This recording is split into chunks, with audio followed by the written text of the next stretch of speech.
I've had to say a good deal about prayer. And before going on to my main subject tonight, I'd like to deal with the difficulty some people find about the whole idea of prayer. Somebody put it to me by saying, I can believe in God all right, but what I can't swallow is this idea of him listening to several 100 million human beings who are all addressing him at the same moment. And I find quite a lot of people feel that difficulty. Different pair, gotta stay.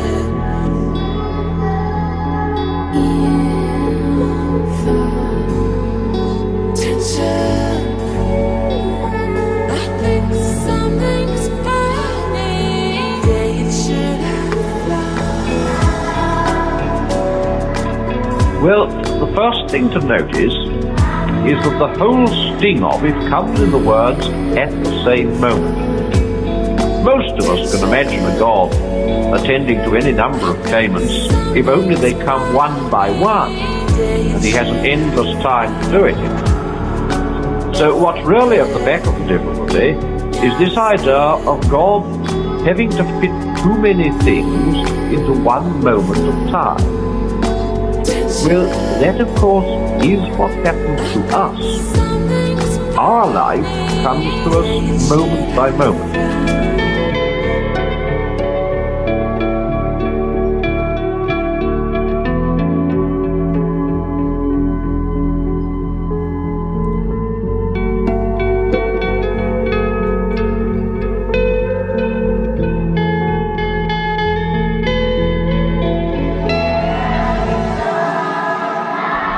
One moment disappears before the next comes along, and there's room for precious little in each. That's what time is like. And of course, you and I tend to take it for granted that this time series, this arrangement of past, present, and future, isn't simply the way life comes to us, but is the way all things really exist. We tend to assume that the whole universe, and God himself, are always moving on from a past to a future, just as we are. But many learned men don't agree with that. I think it was the theologians who first started the idea that some things are not in time at all. Later, the philosophers took it over, and now some of the scientists are doing the same.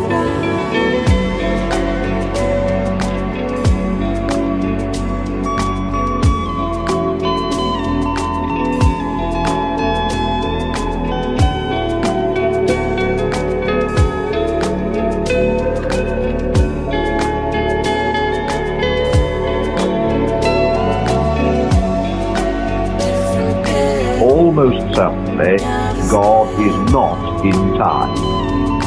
His life doesn't consist of moments following one another.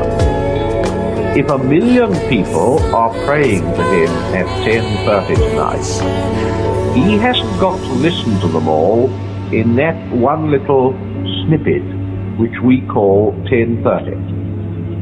10:30, and every other moment from the beginning to the end of the world is always the present for him. If you like to put it that way, he has infinity in which to listen to the split second of prayer put up by a pilot as his plane crashes in flames. That's difficult, I know. Can I try to give something not the same, but a bit like it? Suppose I'm writing a novel. I write, Mary laid down her book. Next moment came a knock at the door. For Mary, who's got to live in the imaginary time of the story, there's no interval between putting down the book and hearing the knock. But I, her creator, between writing the first part of that sentence and the second, may have gone out for an hour's walk, He spent the whole hour thinking about Mary. I know that's not a perfect example, but it may just give a glimpse of what I mean.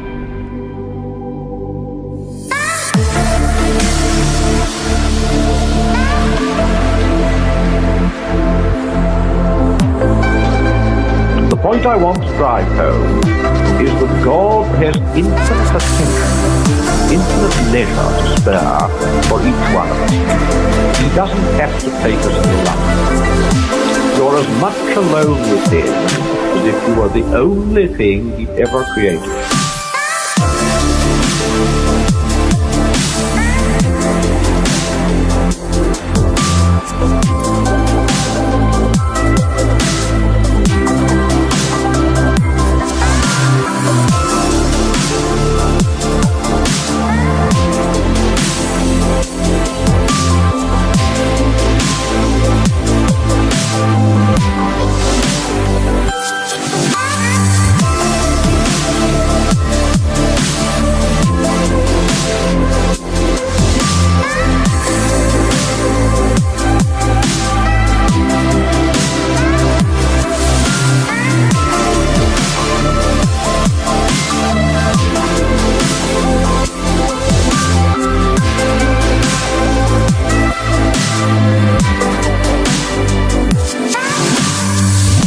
When Christ died, He died for you individually, just as much as if you'd been the only man in the world.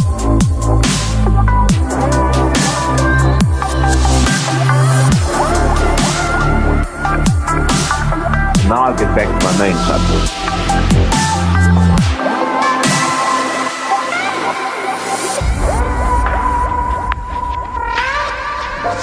I was pointing out last time that the Christian life is simply a process of having your natural self changed into a Christ self, and that this process goes on very far inside. One's most private wishes, one's point of view are the things that have to be changed. That's why unbelievers complain that Christianity is a very selfish religion. Isn't it very selfish? Even more, they say, to be always bothering about the inside of your own soul, instead of thinking of humanity. Now, what would an NCO say to a soldier who had a dirty rifle, and when told to clean it, replied, "But Sergeant, isn't it very selfish?"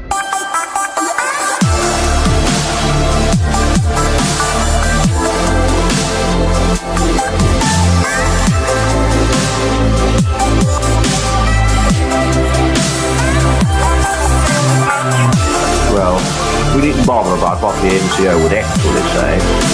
You see the point? The man is not going to be much use to the United Nations if his rifle isn't fit to shoot with.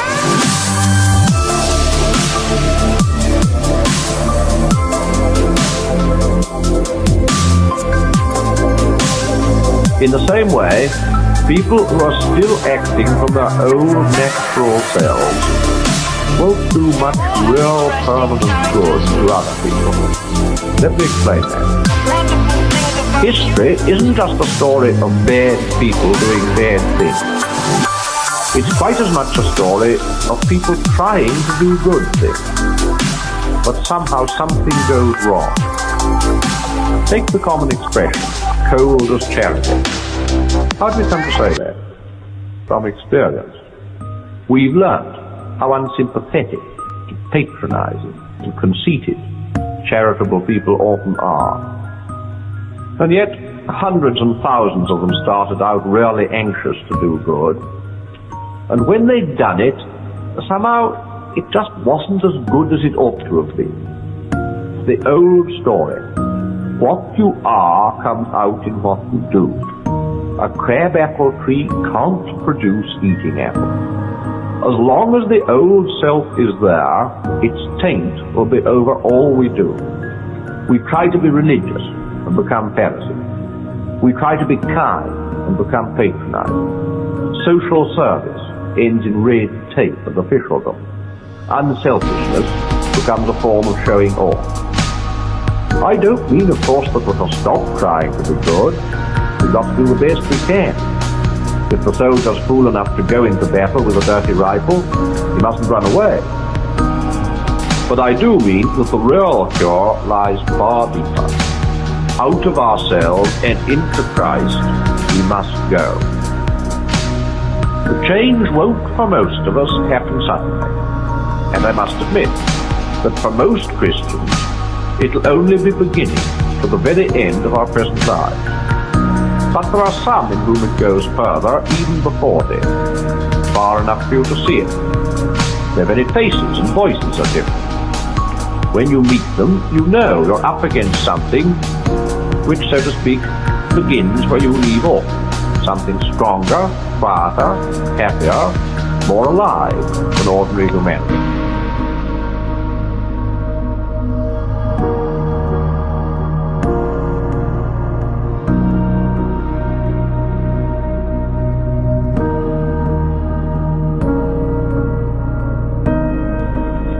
Now, that's just for Christianity, as I think, has the real answer to a question a lot of modern people are asking. Everyone's heard of evolution, how man evolved from lower types of life. And people often ask, what's the next step? When is the thing beyond man going to appear? Some imaginative writers even try to picture what the next step will be like, but they usually end in nonsense.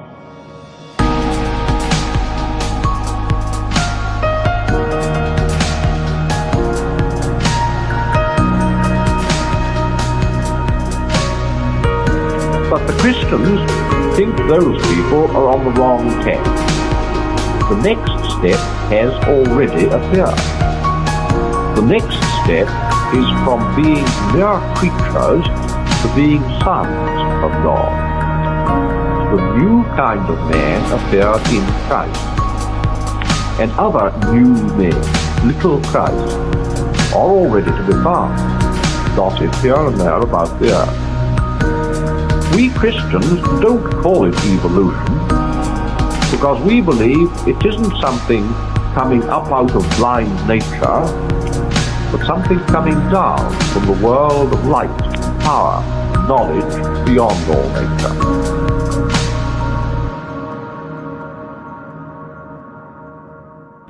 You can become one of the new men in Christ if you like, or, if you prefer, you can refuse the step and sink back. Now, if we take the step, it involves losing what we now call ourselves. That doesn't mean that all the people who accept Christ are going to be exactly like one another. I know it sounds a bit dim. If there's one Christ, and he's to be in us all, actually replacing our personalities with his own, what difference will there be between us? Now here I've got a rather difficult thing to say. On the one hand, it isn't true that we shall lose our personal differences by letting Christ take us over. On the other hand, I don't think Christ can take us over as long as we're bothering about what will happen to our personalities. Can I take the first point first? If a person didn't know about salt, wouldn't he think that anything with such a strong taste would kill the taste of all the other things in any dish you put it into? We know that, as a matter of fact, it brings out their real taste. Well, it's rather like that with Christ. When you've completely given up yourself to his personality, you will then, for the first time in your life, be developing into a real person. He made the whole world. He invented, as an author invents characters in a book, all the different men that you and I were intended to be.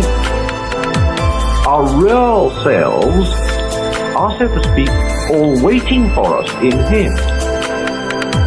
What I call myself now is hardly a person at all.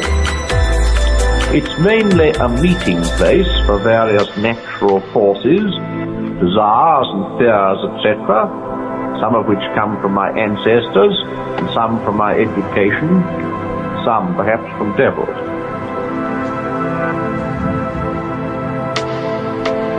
The self you were really intended to be is something that lives not from nature, but from God.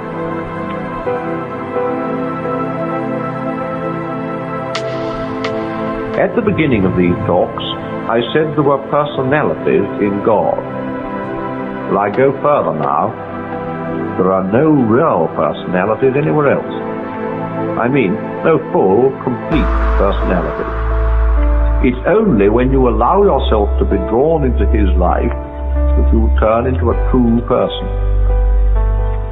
But on the other hand, it's just no good at all going to Christ for the sake of developing a fuller personality. As long as that's what you're bothering about, you haven't begun. Because the very first step towards getting a real self is to forget about the self. It will come only if you're looking for something else. That holds, you know, even for earthly matters. Even in literature or art, no man who cares about originality will ever be original. It's the man who's only thinking about doing a good job or telling the truth who becomes really original and doesn't notice it. Even in social life, you'll never make a good impression on other people until you stop thinking what sort of impression you make. That principle runs all through life from the top to the bottom. Give up yourself and you'll find your real self. Lose your life and you'll save it. Submit to death, submit with every fiber of your being, and you'll find eternal life. Look for Christ, and you will get Him, and with Him, everything else thrown in. Look for yourself, and you will get only hatred, loneliness, despair, ruin.